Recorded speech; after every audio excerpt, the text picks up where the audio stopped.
Mateo, el anticuario, un hombre de 45 años con un aire de escepticismo elegante, se encontraba en una subasta polvorienta en el bajo mundo de la ciudad. Estaba aburrido. Su rostro cuadrado y sus ojos azules, generalmente agudos, reflejaban impaciencia. Solo asistía por obligación, esperando encontrar una joya oculta entre la chatarra. De repente, un objeto fue colocado en el podio. Un reloj de arena de bronce, pequeño y misterioso, con un brillo apagado. El subastador, un hombre nervioso, tosió y anunció con voz temblorosa que no conocía su origen, solo su extraña peculiaridad. Mateo se enderezó, ajustándose las gafas. Años de experiencia le decían que algo era diferente en esa pieza, que no era solo un adorno. Un escalofrío, más de curiosidad que de superstición, recorrió su espalda. El subastador explicó, casi en un murmullo, que el reloj desafiaba las leyes de la física. Al girarlo, la arena no caía, sino que fluía lentamente hacia arriba, como si la gravedad se hubiera invertido. Los pocos asistentes se rieron, considerándolo un truco de magia barato o un defecto. Pero Mateo no se rió. Su mente meticulosa, acostumbrada a desentrañar fraudes, no podía explicar la ausencia de cables o mecanismos visibles. Vio el potencial, no de un truco, sino de un enigma material. Con una puja rápida y decisiva, se hizo con el objeto. Sosteniendo el frío bronce, sintió una vibración, una energía silenciosa. Sabía que no había comprado un adorno, sino la llave a un secreto. De vuelta en su taller desordenado, lleno de objetos antiguos cubiertos de polvo, Mateo colocó el reloj de arena sobre la mesa. Su escepticismo luchaba contra la evidencia. Tomó un fragmento de cerámica rota, una pieza sin valor que se había hecho añicos al caer. Giró el reloj de arena. La arena ascendió con un susurro casi inaudible. Mateo observó, conteniendo el aliento. En el momento en que el último grano de arena tocó la parte superior, la cerámica, que estaba a solo centímetros del reloj, se unió instantáneamente. No hubo grietas, no hubo pegamento, el objeto estaba perfecto, como si el tiempo de su rotura se hubiera deshecho. El corazón de Mateo latió con una mezcla de pánico y euforia. No era un truco. Era la restauración perfecta. El descubrimiento consumió a Mateo. Su obsesión se centró en la restauración de una obra maestra, un lienzo de un maestro del siglo XVII, invaluable, que había sido gravemente dañado por la humedad y el tiempo. Durante días, Mateo giró el reloj de arena una y otra vez, observando cómo la tela se tensaba, los pigmentos volvían a su intensidad original y las grietas desaparecían. Era un poder embriagador. El cuadro, que valía una fortuna en su estado arruinado, ahora era incalculablemente perfecto. Mateo, con sus 45 años, se sentía invencible.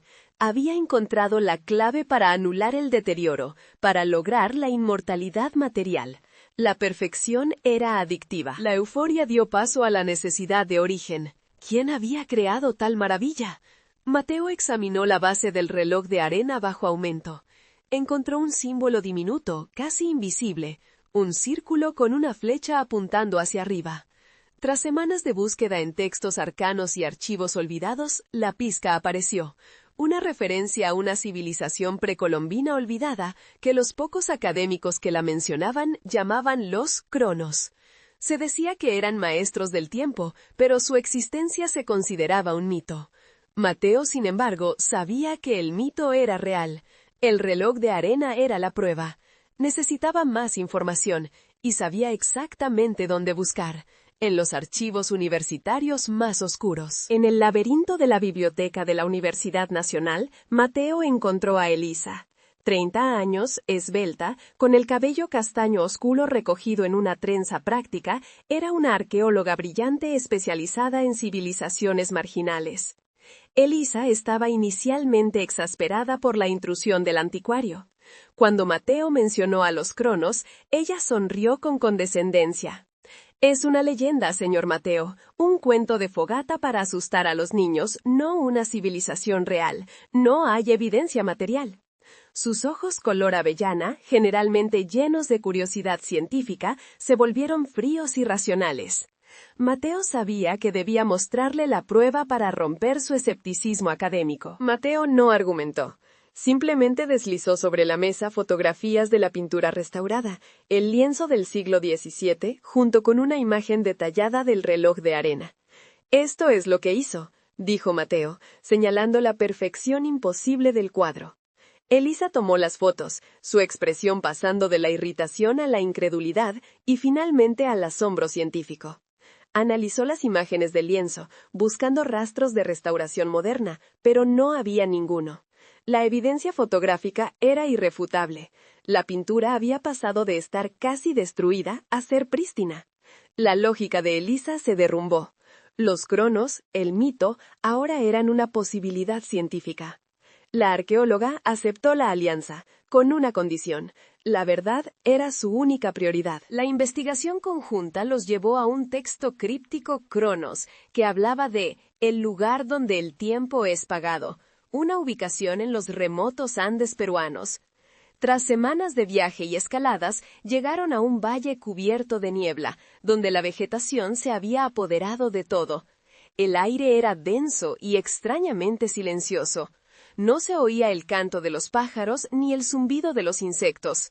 Elisa sintió una opresión en el pecho, una sensación de que el tiempo mismo se había detenido en ese lugar. Mateo, sin embargo, estaba exultante. Había encontrado el origen de su tesoro. Las coordenadas coincidían. Finalmente, bajo una cascada oculta, encontraron la entrada.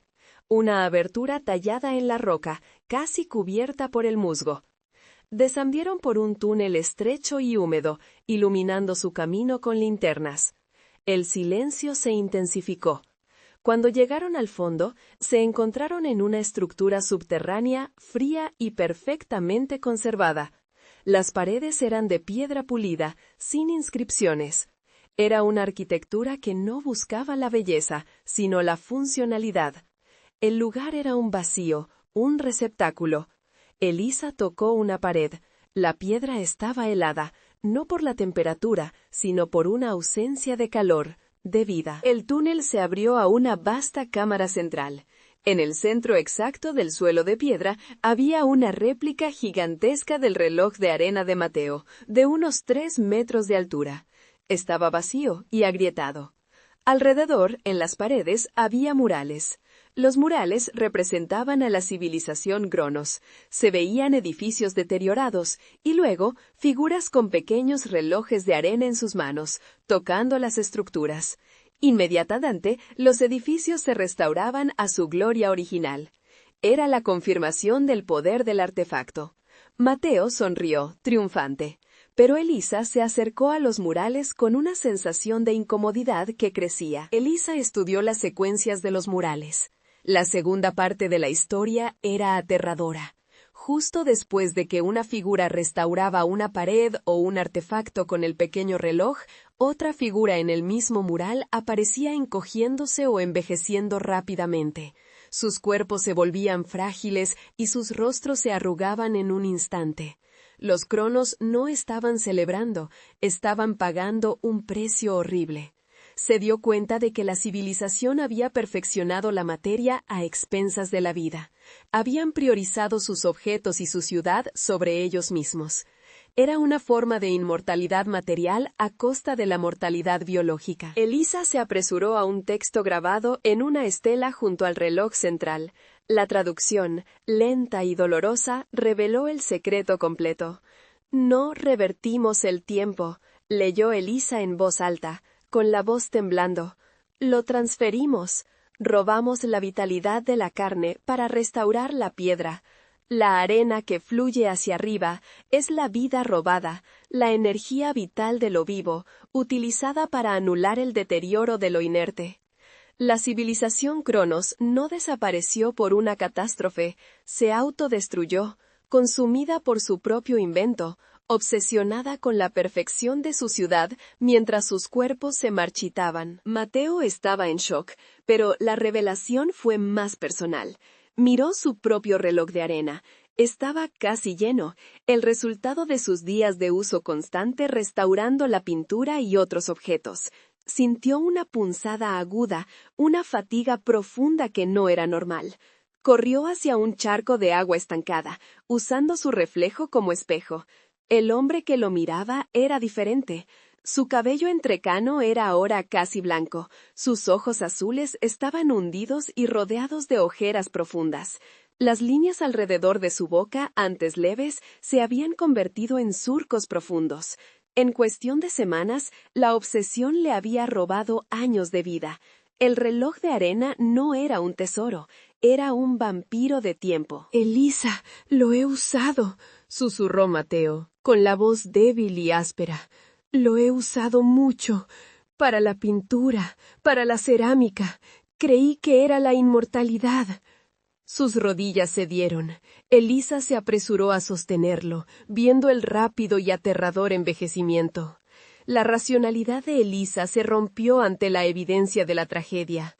La arena robada en el reloj de Mateo era su tiempo, su vida. Se dio cuenta de que no había forma de revertir el proceso, solo detenerlo. La civilización Cronos había dejado una trampa perfecta para la avaricia humana. La única forma de salvarse era no usarlo, pero Mateo ya había cruzado el punto de no retorno. Con una fuerza que no sabía que poseía, Elisa tomó el pequeño reloj de arena de la mano inerte de Mateo. Se acercó al gran reloj central, agrietado y vacío. Elisa comprendió que la única forma de neutralizar el poder del artefacto era devolver la energía robada a su fuente original, o al menos a un recipiente neutral. El gran reloj era el colector, el punto cero. Con una oración silenciosa por Mateo y por la humanidad, colocó el reloj de arena de bronce de Mateo en la base del gigante agrietado. El pequeño reloj vibró intensamente. En un instante de luz cegadora, la arena del pequeño reloj de Mateo salió disparada y por primera vez fluyó hacia abajo, vaciándose en el depósito del reloj central. Una ráfaga de aire caliente, como un suspiro de vida de vuelta, recorrió la cámara. Cuando el pequeño reloj estuvo vacío, se desintegró en un fino polvo gris. Mateo, a pocos metros, exhaló un último suspiro, su rostro, aunque viejo, ahora en paz. Elisa se quedó sola. Había visto el precio de la perfección y la seducción del tiempo robado. Salió de la cámara, cubriendo la entrada para que nadie más encontrara la trampa Cronos. El secreto del tiempo robado moriría con ella, enterrado bajo las montañas, para proteger al mundo de su propia avaricia.